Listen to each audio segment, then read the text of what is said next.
Well, good evening and welcome to the Real Men Podcast. We are four brothers discussing real manhood issues and what it takes to be a real man. I am Don Bell. I'm joined with my co-host this evening, Melvin, Steve, and Orlando. We want you to continue to follow us on all of our social media platforms. You can follow us on Twitter at real_men 2021, IG at Real Men. You can follow us on Facebook at Real Men Podcast 2021. And you can either email us or check us out on our YouTube channel at Real Manhood 2021. So, in our last conversation, brothers, we just kind of broke down how this whole podcast and brotherhood came to be and what we're looking to do. And so, in some of our discussions, we've talked about different topics. And so, one of the things that came up, we talked about, what do real men do when we've missed the mark, when we've, blown it, when we've missed it. And Steve, you had some interesting commentary on that. And we just want to kind of kick things off and starting with you. Yeah, thanks, Don.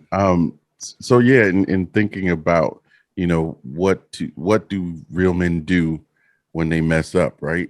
I think we kind of have to like back up and think about what being a man means, right? And I think all of us kind of have in our mind, whether it be a grandfather, an uncle, a father, family friend, real men live by certain principles, right? And so, try to at least, right? We try to at least, and sometimes, depending upon our friends, and what has been done, the joke has been said, I'm gonna take your man card from you, right? Because that's not what real men do. And so in thinking about that, real men live by principles, right? And many times what happens is the principles are there to show us where we are, right? And I think it's good for us as men to understand that our competition is not, and it's hard for men to get this because we're competitive by nature. But your competition is really not the next man.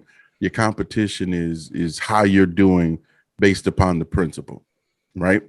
And so with the principle, there are like four things. So you plan, you execute, you review, and then you revise, and then you start all over again, right? So kind of unpacking it like that, when you sit down and think about it, there are some times where after you have executed and you review, you like, bruh, I missed that.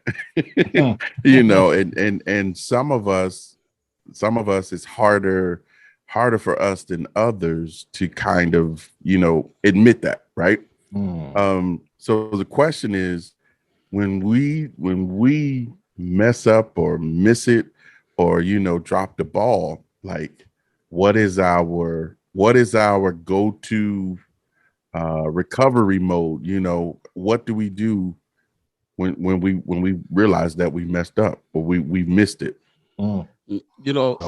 Steve, you had mentioned something about when we review and we see that we've messed up, right?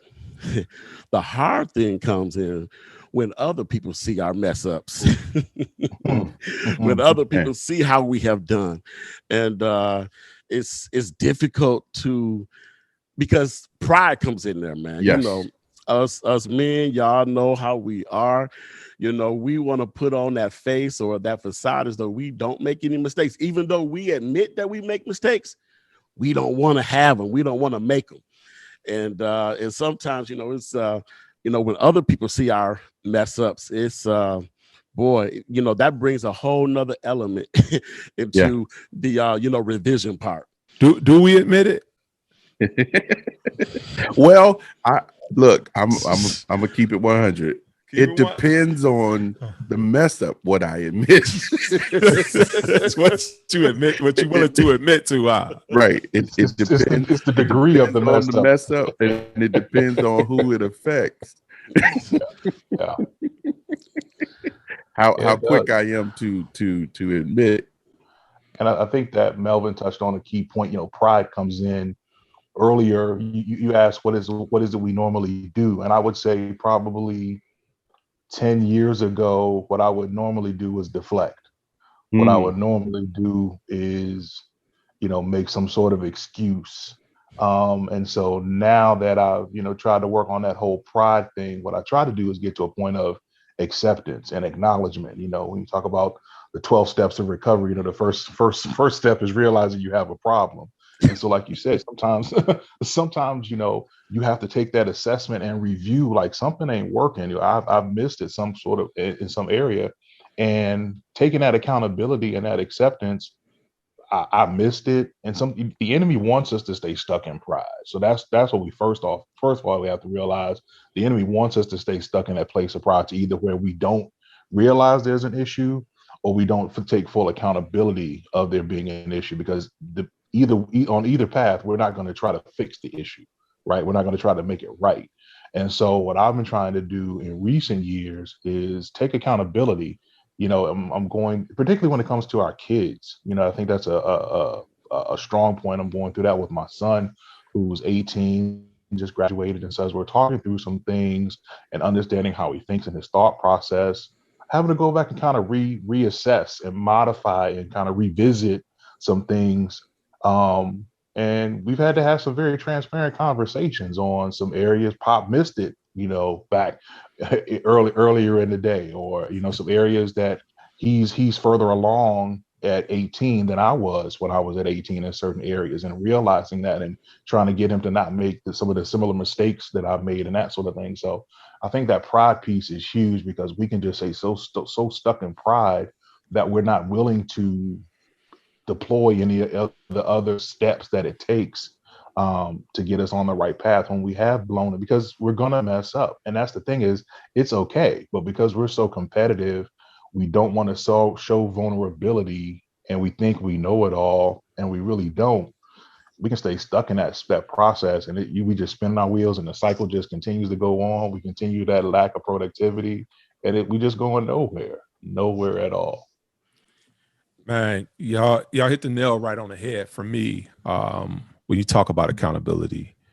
And that's the reason I ask. Melvin, you say we admit the mess up, but we don't always admit it, man. That's the hardest part for some.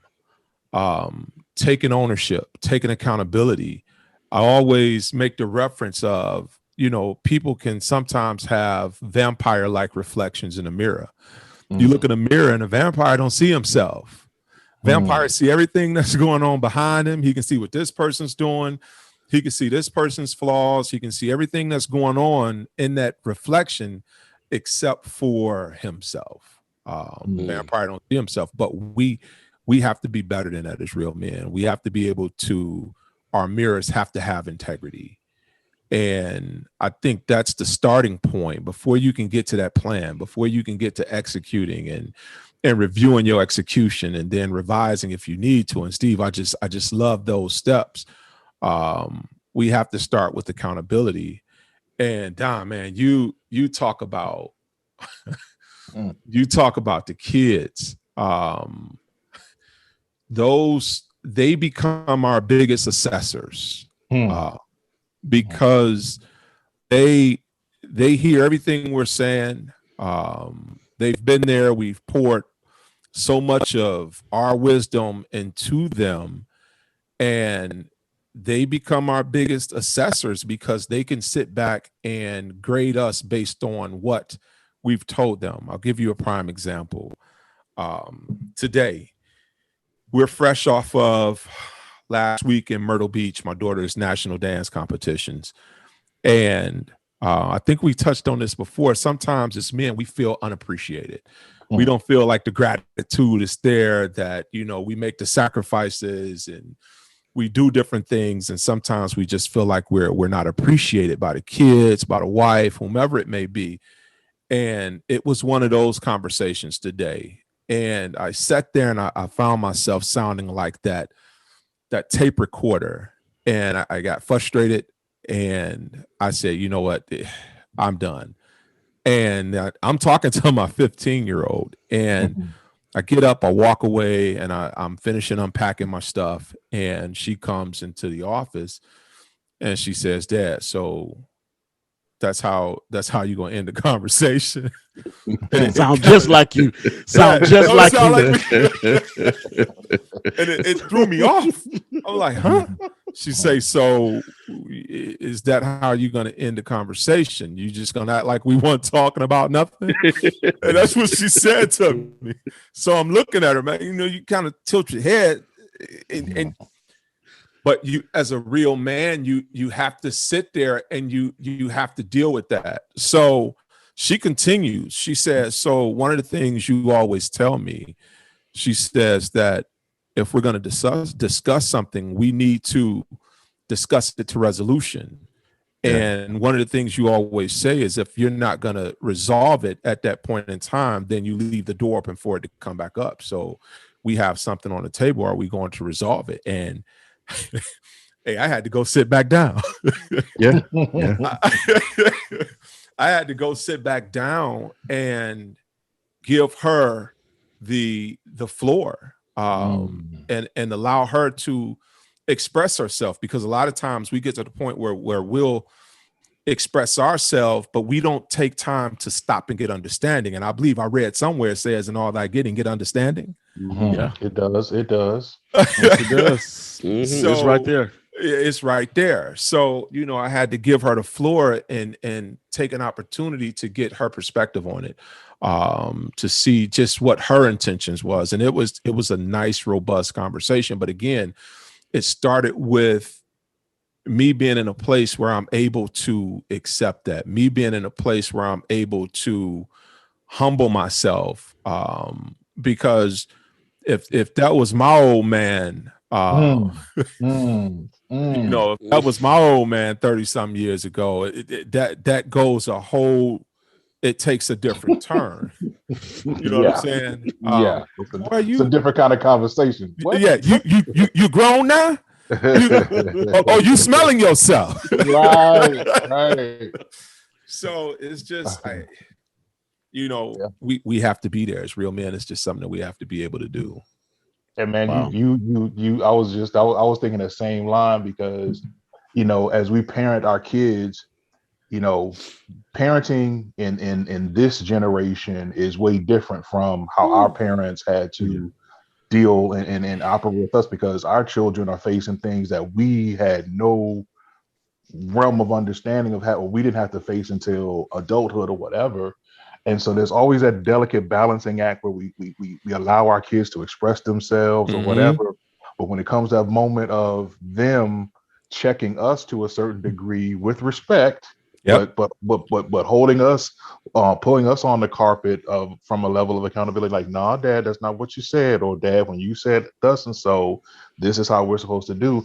That's, like you said, because that old pop mentality, or thinking about how that conversation would go with our parents, it's real different. And so it's tough. So one of the things that a real man has to do, particularly when it comes to his kids, is even allow himself to be vulnerable around his kids and be held accountable by his kids. I've had some tough conversations. You know, my kids, you know, we living in this technological age. You know, my kids had dates and stuff on just different promises that I may have made, you know, years ago. Or, well, Dad, you said we was going to do such and such. You said we was going to do such and such. What's up with that? And so all I could do was just, you know what? You're absolutely right. Make the adjustment and keep my word going forward. But that pride piece, again, some men don't get that. It's still, some men still got that old school, you know, go with some kids that, you know, it's my house. If I pay the cost to be the boss, and, you know, unfortunately, you know, stuff just continues to permeate. But yeah, that's a different conversation 30 years ago with Don Bell Sr. That would have been a real different conversation. You know, Steve, you think about what you said earlier, those principles, those guiding principles. What she came in and did earlier was she gave me back my principles. Yeah. You know, when you live by those principles, people around you see them. And, you know, at that point, it makes it easier to be accountable. Yeah. You know, she hit me with that. Derek, what do I say to that? Yeah. I do exactly what I did. I walk in and I give her that space to respectfully air her grievances, to respectfully, you know, talk through that thing and come to a conclusion, to come to a resolution. But again, just being able to have those principles established in that roadmap for her is just something we need to be able to do as real men, I think. Where some men in that situation would have saw disrespect, really, that was respect and honor. It really was. Because she Talk says, about it. you know, Dad, you've trained us a certain way and you live by this. And what she's really saying is, I'm not used to seeing you not live what you normally live. And because you have set the standard, we have to adhere to your standard. So really it was some respect, you know, of her giving you back your respect. Go ahead, Melvin. I got two things, but go ahead and we'll get to those two hey, things. no. You go ahead, man. I want to hear what you got to say. You go right on ahead. Okay. Don't forget your thought though, because I want to hear your thought. Don't worry. It just depends on what you say. I might just throw it away. So go ahead. No, don't do that. So go ahead, man. So one of the things that we all kind of rather inadvertently or specifically said was, it's an issue of pride, right? As a man, when you realize you didn't do what you're supposed to do, or you tried everything and it just didn't work out the way you planned it, like, how do you pick up the pieces? And I think one of the things that real men, a principle that real men live by, is I am secure in who I am. And many times, whatever goes on in life, you know, where our place of pride can also be our place of insecurity. And so you have to kind of reconcile that if you're going to, you know, live with people. People ain't going nowhere, right? Right. No. Right. and we have to figure out how to live with people. So number one is the issue of security, right? I'm secure in who I am. I'm secure enough for you to hear, for me to hear you tell me something wrong, right? And this was one of my battles early on in the marriage, because I was arrogant and I just thought, because I'm who I am, I'm right. Like, how arrogant is that, right? Like, and I got married at 25, 26. So you telling me 25 years old, I've learned all I need to learn about life and everything I do and say is right? No. Hey, how old were you when you figured that out? How old was I when I figured that out? It probably took me till I was about, well, once I realized I needed to still live in the same house as my wife, I sobered up. But I would say I started kind of acting that out around the age of 30. It's like, we would come to these impasses, and, you know, we don't really fuss a lot. You know, neither one of us is really the arguing type, but, you know, we would come to these impasses, and then, you know, you realize the person who you love, you trust, is saying, you're not giving me what I need, or you don't understand me. I think any man worth their salt is going to investigate, how do I get better at understanding you? Wow. Right? Good. That's good. So a place, I don't want to get off too much because we got to come back to Melvin though. So a place of security, right? I've got to be secure. Then there's this place, I think you hit on it, Don, when you said vulnerable. Your home is where, like, one of the principles that I have, you know, tried to live by, still working at it, is to create a space of vulnerability. If you cannot be vulnerable, you cannot change. Mm. And if you cannot be vulnerable, you cannot be secure, right? And so, you know, my wife had to deal with everything that life threw at me that jacked me up. And because I did not have anyone to challenge my thought process, the way I handle money, the way I deal with people, the way I speak to people, the way I address differences. Because as a single man, you deal with that every now and again. But I told you and God and some ugly relatives that we was living forever together, right? and so and so we got a long time to work this thing out. And so that being the case, I need to learn how to communicate the right way, and I have to find this place of security, but that only comes when I'm able to be vulnerable about what I don't know and what I need help with. Yeah. So what were you going to say, Melvin? I'll stop right there. Oh, okay. Well, I'm going to say something else. One of the things, as you was talking, one of the things that came to my mind is, as men, how good of a team player are we? You know, because when we are in the family, we are part of a team. Okay. Yes. And to tell you the truth, you're supposed to be the head of that team. Mm-hmm. So as head of that team, how are you at getting the best out of your players? Head coaches, what they have to do, they have to put their players in the best position to be successful. And when we are looking at us as being the head of our homes and, things of that nature, we have to do whatever it is that we need to do to bring out the best in the people that we are living with. These, my spouse and my children and, and who else, God has, directed under your care. So one of the things when I look at certain coaches, you have the good coaches, they know how, to bring the best out of their players. Now, I do not like Duke, okay? But Coach K, you have to give it to the man. The man know how to coach. You got to respect him.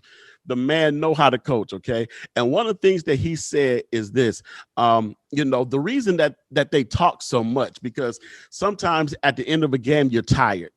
And when you get tired, you make mistakes. So one of the things that he tell his players is to always speak up, talk. Yeah. I mean, they need to talk. I read his book and he said, even during practice, he get on his players if they are not talking and if they are not talking loud to one another. They need to keep speaking and keep talking so that they can keep that lines of communication open, but more so to keep them focused. Because a lot of times when we get tired, now you can look at us in our families. We get tired all the time in a lot of different areas, and most of the times when we look back and we see some of the mistakes we have made, it's probably on the heels of an argument. It's probably on the heels of a long day at work. It's probably on the heels of somebody rubbing you the wrong way. But what we have to do is as men, we have to be good teammates, and as a teammate, you have to be able to bring the best out of your, your family. Orlando, when you was talking about, your daughter and everything, when she brought that right back up to you, hey, I'm a good teammate, so let's go ahead and talk. Something you right. Yeah. And that's that pride thing with men, and like I said, we grew up in a different kind of a generation. And they didn't allow any kind of talk back. Even if you was just asking a question, that's talking back. Right. Yeah. When they say something, you just don't say anything. You go back and you do what they said. Yes. It doesn't matter if you like it or not, just do it. And And those are the things that we're fighting with, because believe it or not, you all, some of those things are ingrained in us, and we have to be careful to not let those things kind of creep back out in our parenting or in our being a teammate with our spouses and everything. So we have to be so careful about that. And when we mess up, and guess what? When you mess up, I blew it. I blew it. See, one of the things about this podcast, man, we're going to be talking about a lot of things that we just messed up on, and we got to find ways to address that in some kind of way. We got to address how we have messed up and what are we going to do to move forward, because that pride thing is right there, and sometimes it do not want to go anywhere. Yeah, and what I found out is that one of the gifts one of the gifts that God has graced my wife with is the gift of mercy. Right. And I think many times what we miss in our moments of pride is that, to your point, Melvin, about communication, how our wives and our family, they just want to know what's going on, right? If we talk to them, if we, baby, I just can't handle this. Like we tried it, I didn't do it right. Help me. Can you teach me? And if, like I said, if we can be secure and vulnerable, what we miss is that many times the women in our life, since we're on that topic, many times the women in our life are so willing to help us. But we played a scenario in our minds that says, I'm supposed to have it all together as a man. And if I come and say, I spent too much money, I blew this, I didn't manage this right, or, I don't know how to plan this out and I need help. Like, we feel like they're not going to want to help us, but many times they are just waiting, just willing to help make vision live, to help, us navigate challenges that we don't have the answers for. And, we just got to, like you said, communicate. And then with our kids, man, like my saying for my kids are, they're like the two greatest life coaches I could ever have. Because they teach me about what I've learned that was wrong. They teach me about what I need to correct. They teach me how to father them and see them. And I think we have to kind of reverse that, where the saying was, children are to be seen and not heard. And it's like, no, children are to be seen, children are to be heard, children are to be involved. And that's what we're raising them to do. Yeah, that's exactly what we're raising them to do, to be able to articulate themselves, to be able to respectfully tell someone when something is not okay. You're right. They give it back to us. And as fathers, we have to create that safe space. Yeah. That safe space allows for vulnerability, for us, for them. One of the things my daughter told me today, she said, well, Dad, that don't work for me. Well, Dad, this is how you always respond to that. Dad, this is what you always do. And that don't work for me. That shuts me down. So I can either give her that space, so we can keep that bridge, the traffic on that bridge flowing two ways, or I can continue to bang my head against that wall without having success, as far as being able to communicate with her. So again, it's what we teach them, and they give it back to us. They become our life coaches based on, this thing has come 360, based on the principles that we live by, the principles that we've given them. And it all starts with, we have to be accountable. We have to be able to acknowledge when we fumbled the ball, when we've messed up, when we've fell short of the mark that's been set, assessing ourselves with integrity, then having that plan, executing that plan, reviewing occasionally, and then making revisions when you need to. I think, it's come back full circle to where we started this thing off. Man. Absolutely. It's awesome. And you brought up Coach K, Melvin. I was reading about Coach John Wooden, UCLA coach, and one of the things he was known for, like you said, a good coach brings out the best out of all his players.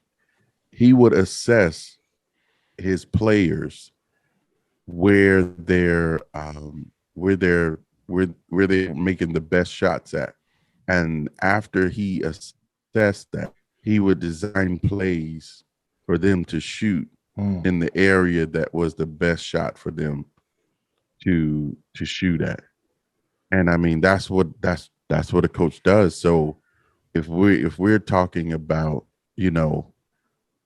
knowing our homes, knowing our family, living by principles, we got to give everybody the best chance to make the shot.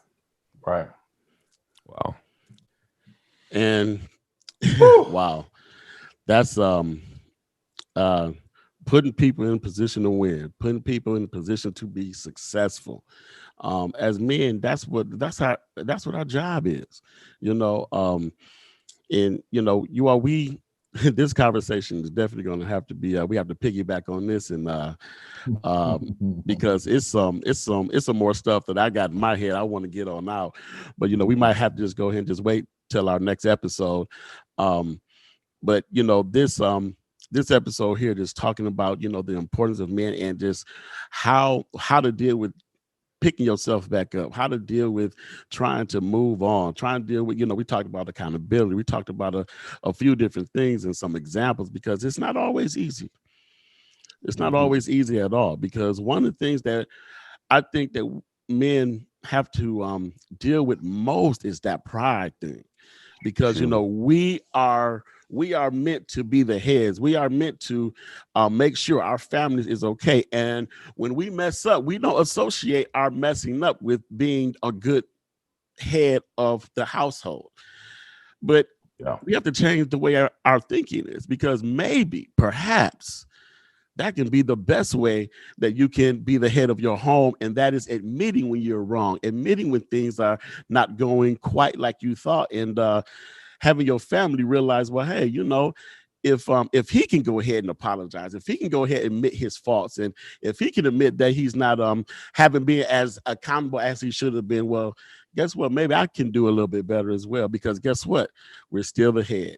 We're still that figure that we need to go ahead and be the our sons look up to us. Our daughters do too, but we have to let them know, hey, I don't always get it right.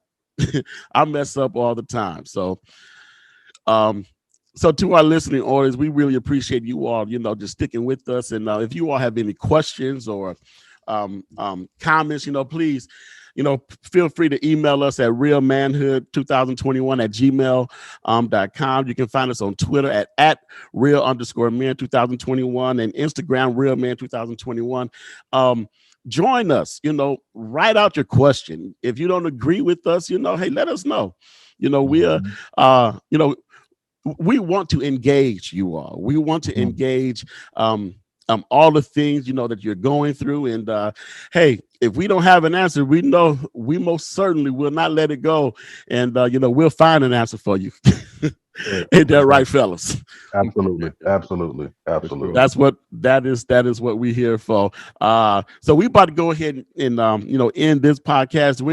Any of you all got anything, closing remarks? Yeah, I just want to remind our listening audience that if you're going through something, you're dealing with adversity, as we all are, and you just need some intercessory prayer, you need someone to be in prayer with you, you need someone to touch and agree with you, drop us a line. That's what we're here for. to continue to lift him up, to continue to stand side by side in solidarity with each other. All right. So you all, thank you all for listening. And we just stay tuned for our next episode. See you later. Bless. God bless.